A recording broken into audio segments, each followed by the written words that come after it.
Good afternoon, friends. So today I am going to discuss about question number 41 of DMRC. Up to 40 I have explained.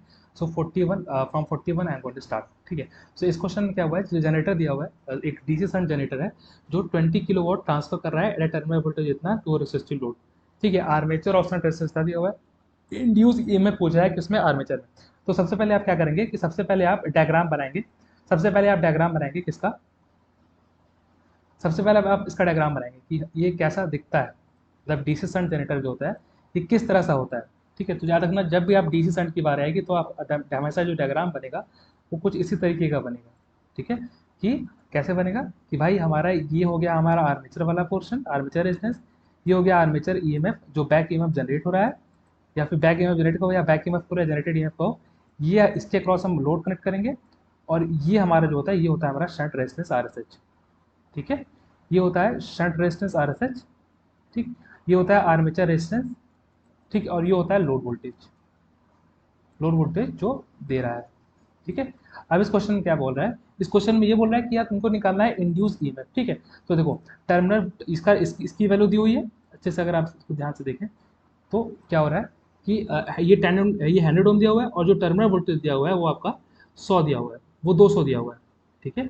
200 volt पे इतना ampere कर रहा है. तो जब ये डिलीवर कर रहा है इसका मतलब क्या हुआ, तो ये पावर दिया हुआ डिलीवरिंग इतना पावर एज इतना टू रेसिस्टिव लोड. तो पावर इक्वल टू क्या होता है, power is equal to B into I के बराबर होता है.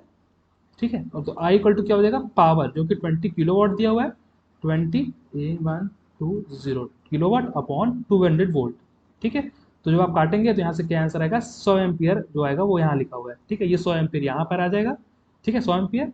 अब इसी तरीके से आप याद रखना ये जनरेटर है या मोटर है, चूंकि ये जनरेटर है इसलिए यहाँ पे जो होगा वो प्लस साइन हो जाएगा. और अगर मोटर होता तो यहाँ पर क्या पूछता कि आपसे बैक ईएमएफ पूछता कि भाई बैक ईएमएफ बताओ कितना होता है. ठीक है. तो यहाँ पे आप माइनस कर देते किस केस में, मोटर केस में. लेकिन यहाँ पर जनरेटर है इसलिए E G is equal to terminal voltage plus. अब देखो यहाँ पे ध्यान देने वाली बात यह है कि जनरेटर जो होता है वो जनरेट कर रहा है, इसका मतलब 100 एम्पियर यहाँ पर है और 2 एम्पियर जो होगा वो शंट में जा रहा है, जो कि आपको खुद कैलकुलेट करना पड़ेगा. तो आर्मेचर से जो करंट निकल रही है वो समीशन होगा लोड करंट का और शंट करंट का. शंट में जो शंट फील्ड वाइंडिंग में से करंट जा रही है. ठीक है. तो टोटल आर्मेचर करंट जो हो जाएगा वो 102 हो जाएगा. ठीक है. तो 200 वोल्ट टर्मिनल वोल्टेज, यहाँ पे सिंपल हम केवीएल लगा देते हैं. 200 प्लस 102 क्यों, क्योंकि एक 100 एम्पियर जो होगा वो लोड करंट होगा और 2 एम्पियर होगा जो वो शंट में जाने वाला करंट होगा. ठीक है. और 0.5 क्यों, 0.5 इसलिए क्योंकि 0.5 जो है वो आर्मेचर का रेजिस्टेंस दिया हुआ है 0.5, तो ये 0.5 हो जाएगा. ठीक है. यहाँ से जब आप जनरेटर ईएमएफ निकालेंगे तो 251 आंसर आ जाएगा. 251 will be the right answer for this question. ठीक है. याद रखना यही कंसेप्ट याद रखना कि जब ये सिमिलर क्वेश्चन अगर मोटर के लिए देते तो यहाँ पे क्या साइन आ जाएगा, माइनस साइन आ जाएगा. तो 200 माइनस 51 हो जाएगा. ठीक है. ये ध्यान देना है, ये ध्यान देने की बात है. और जब मोटर होगा तो ये जो 100 एम्पियर बाहर जा रही है 100 एम्पियर बाहर नहीं जाएगी, ये 100 एम्पियर अंदर. जैसे अगर मोटर होता है, मान लीजिए सेम क्वेश्चन मोटर लिखा जाता है, भाई 100 एम्पियर अंदर आ रही है, 2 एम्पियर इसमें जा रही है ना, तो इसमें कितनी जा रही होगी, 98 एम्पियर जा रही होगी. तो यहाँ पे 98 हो जाता, ये 98 हो जाता. और बैक ईएमएफ की फॉर्मूले उस टाइम बोलता कि बैक ईएमएफ निकालो, तो E B will be given as 200 minus 98 into armature resistance. ठीक है. ये कंसेप्ट एकदम क्लियर रखना है कि जनरेटर दिया है तो ये प्लस हो जाएगा और करंट जो होगी वो यहाँ से निकलती हुई दिखेगी. ठीक है. उन दोनों के समीकरण बराबर होगी. ठीक है. So answer 251. फिर आता है क्वेश्चन नंबर 42 क्वेश्चन क्या हुआ है कि यार इसका एक कंसेप्ट ये होता है कि इसका सिंपल आप कंसेप्ट याद रखो कि भाई ये लो वोल्टेज साइड है और ये हाई वोल्टेज साइड है. लो वोल्टेज साइड के करस्पॉन्डिंग जो रेजिस्टेंस होगा वो लो होगा, हाई वोल्टेज साइड के करस्पॉन्डिंग जो रेजिस्टेंस होगा वो हाई होगा. ठीक है. अब क्या करना है इस क्वेश्चन में, इस क्वेश्चन को देखिए.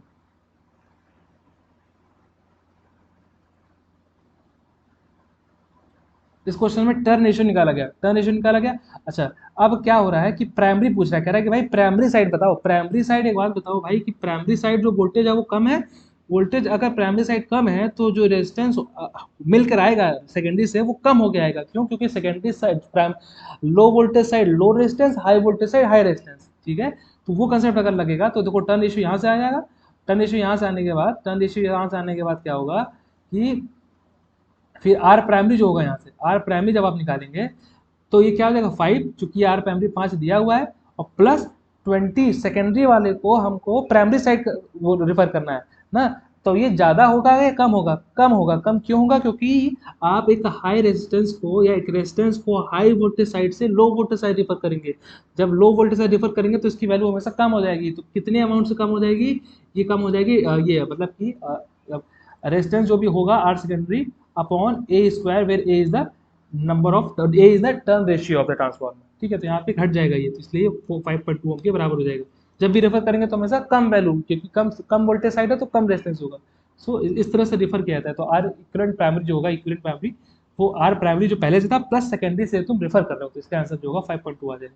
ठीक है, क्वेश्चन नंबर, ठीक। अब आता है क्वेश्चन नंबर 43। क्वेश्चन नंबर 43 बहुत इंपॉर्टेंट क्वेश्चन है। इसमें क्या कर रहा है यार, कि पूछ रहा है कि टू पोल नेटवर्क में Z1 और Z2 की वैल्यू क्या होगी। ठीक है, तो इसके लिए सबसे पहले आपको याद रखना पड़ेगा, ये टू पोल नेटवर्क जब आप पढ़ेंगे तो आपको ये पढ़ाया जाता होगा कि ये कंसेप्ट होता है Z V one equal to Z one I one plus Z one two I two और V two equal to Z two one I one plus Z two I two. ठीक है, तो जेड वन वन अगर इससे आपको निकालना है कि भाई जेड वन वन बताओ क्या होगा, जेड वन वन के लिए आप कौन सी कंडीशन अप्लाई करेंगे? ये करेंगे कि भैया आई टू हमारा जीरो होगा। जब आई टू को यहाँ आप जीरो पुट कर देंगे तो जो भी बचेगा जेड वन वन वो क्या हो जाएगा? V one upon I one का रेशियो हो जाएगा at at point when I two equal to zero. ठीक है, तो अब देखो, यहाँ से जो करंट बहती है ये करंट आई वन बहती है, और यहाँ से जो करंट बहती है ये करंट आई टू बहती है। ठीक है, आई वन यहाँ से आई टू यहाँ से, और भैया अगर ये आई टू जीरो हो गया इसका मतलब ये पूरी तरीके से ओपन सर्किट होगा। अगर आई जीरो इसका मतलब क्या? रेजिस्टेंसिबिलिटी है, इसका मतलब ओपन सर्किट, ये पूरी तरीके से ओपन सर्किट हो जाएगा। ठीक है, तो अब यहाँ पे सिंपल आप क्या करिए कि यहाँ से आप आई वन बहाइए, और यहाँ पे जो करंट जाएगी, यहाँ पे करंट क्या जाएगी, ये इसके पैरेलल में है, तो आई वन यहाँ जाएगा वी वन बाई टेन। जो भी करंट यहाँ जाएगा, अब कुछ करंट यहाँ जाएगा तो आगे कितना करंट जाएगा? I one minus V one by ten के बराबर जाएगा। ठीक है, और आई टू जो कि यहाँ जीरो है तो ओपन सर्किट है, तो यही वाली करंट जो है वो इसमें चली जाएगी। आगे क्यों नहीं जाएगी? आगे इसलिए नहीं जाएगी क्योंकि आगे ओपन सर्किट है।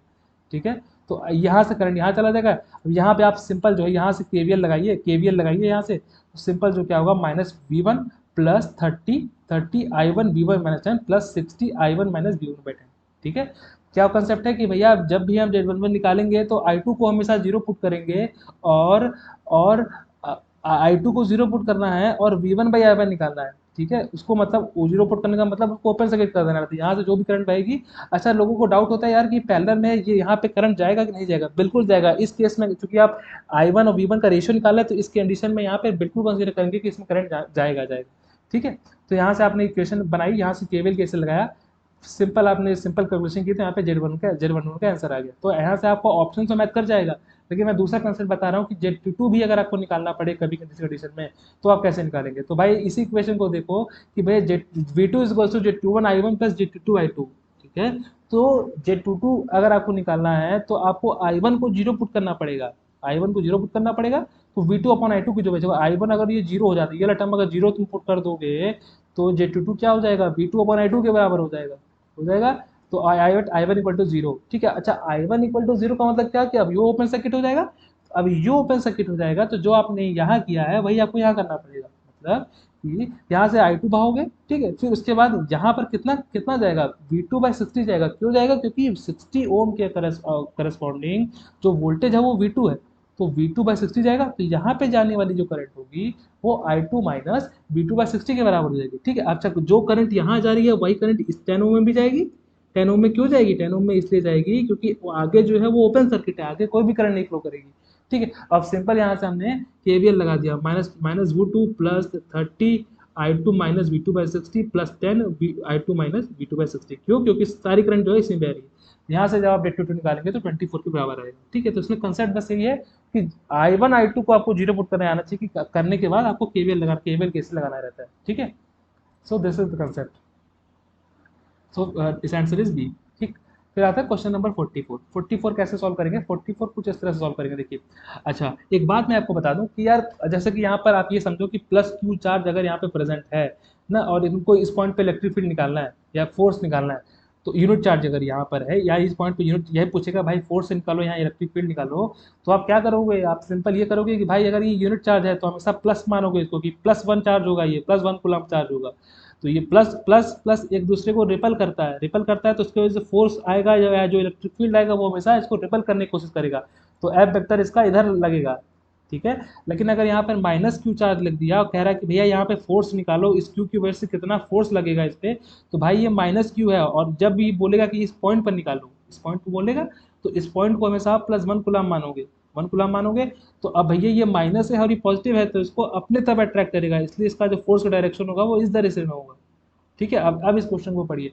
इस क्वेश्चन में क्या लिखा है कि भाई Q हमारा लोकेटेड है इस पॉइंट पे और -Q लोकेटेड है इस पॉइंट पे, तो इलेक्ट्रिक फील्ड इंटेंसिटी की डायरेक्शन बताओ, डायरेक्शन बताओ या हाँ डायरेक्शन बताओ कि इस पॉइंट पे क्या होगी। ठीक, तो अब इस क्वेश्चन को क्या किया गया, हमने कुछ नहीं किया, देखो यहाँ पे Q हमने पुट किया, ये Z एक्सिस है 003 पे, और -Q पुट किया इस पॉइंट पे। अब इस पॉइंट पे पूछ रहा है, तो अब एकदम सिंपल सा यही कंसेप्ट लगेगा कि भाई ये +Q है और इसको भी आप क्या मानोगे, +Q मानोगे, कि ये भी एक +Q जैसा होगा, तो +Q यहाँ होगा, +Q यहाँ है, +1 मानोगे, बेसिकली इसको यूनिट चार्ज मानोगे, तो भाई इसको ये रिपल करेगा, रिपल करेगा अभी भी बताया, क्योंकि पॉजिटिव पॉजिटिव रिपल एच इधर, तो ये रिपल करेगा, रिपल की वजह से जो है डायरेक्शन इसका फोर्स का इधर आ जाएगा। इसी तरह से -Q अगर यहाँ पे रखा हुआ है और ये +1 चार्ज है, तो इसको क्या करेगा, ये भी अपने तरफ अट्रैक्ट करेगा। यहाँ अभी भी मैं बताया कि भाई अगर -Q चार्ज यहाँ तुम रख दो और +1 कूलम चार्ज अगर यहाँ रखा हुआ है, तो क्या करेगा, ये अपने तरफ इसको अट्रैक्ट करेगा, करेगा। इसी तरह से अगर, लेकिन यहाँ पे अगर +Q हुआ और +1 हुआ, तो इसको इसको इस पे जो फोर्स लगाएगा, ये +Q का जो फोर्स लग रहा है इस +1 कूलम पे, वो हमेशा रिपल्सिव फोर्स लगेगा। ठीक, तो बस यही कंसेप्ट यहाँ लग रहा है कि भाई इसको ये +Q है, यहाँ पे +1 है, तो इसको रिपेल करेगा, और यहाँ पर -Q है, यहाँ पे +1 है, इसको भी ये अपने तरफ अट्रैक्ट करेगा। तो ओवरऑल डायरेक्शन जो होगा, देखो भाई ये +Z डायरेक्शन है, तो अंदर वाला -Z डायरेक्शन होगा।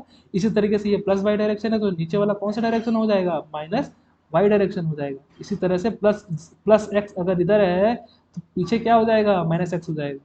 ये कंसेप्ट आपको अच्छे तरीके से पता रहना चाहिए। ठीक है, तो ये कंसेप्ट लगेगा इसमें। I hope it is clear.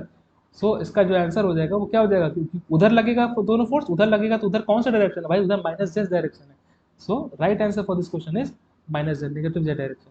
ठीक है, तो ये क्वेश्चन हमको लगता है आपको explain, so other I will explain in next video. तो थैंक यू फॉर दिस।